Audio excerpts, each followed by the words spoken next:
بسم الله الرحمن الرحيم، وعلى الله قصد السبيل. السلام عليكم ورحمة الله وبركاته من البر الغربي الأقصر، من وادي الملوك، ست غت، من ست غت ست غت. برحب بكم. وادي الملوك، مقابر الملوك، بيبان الملوك، كلها أسماء ومسميات لهذا المكان.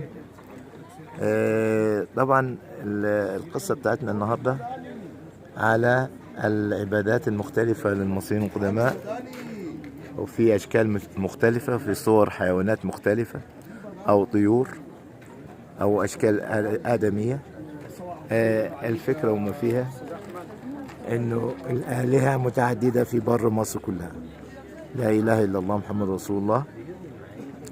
يعني عبدوا القطة في باسط، وعبدوا الكبش في إليفانتينا اللي هو خنوم، وفي إسنا، وفي الأقصر عبدوا الكبش على شكل آمون رع.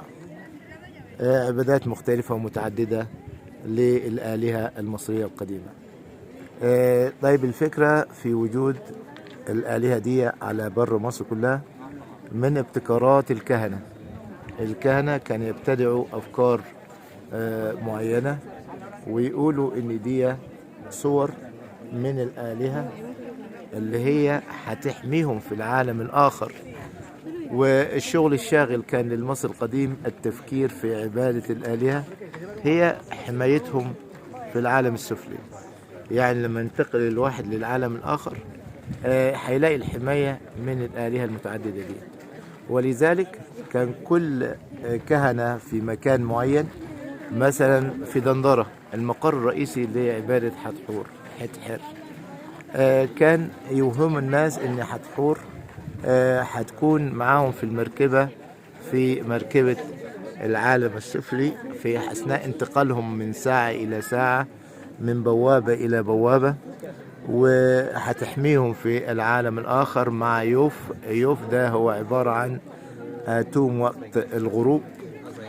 وكلها والكبرى واجد وحورس الصقر، وكلهم دول في أماكن مختلفة في بر مصر. كان الكهنة في كل منطقة من المناطق ديت. يعني عبادة إيزيس فين؟ في فيلة أو بائرق فيلة. فكان الناس هناك تقدم القرابين تقربا لهذه المعبودة إيزيس.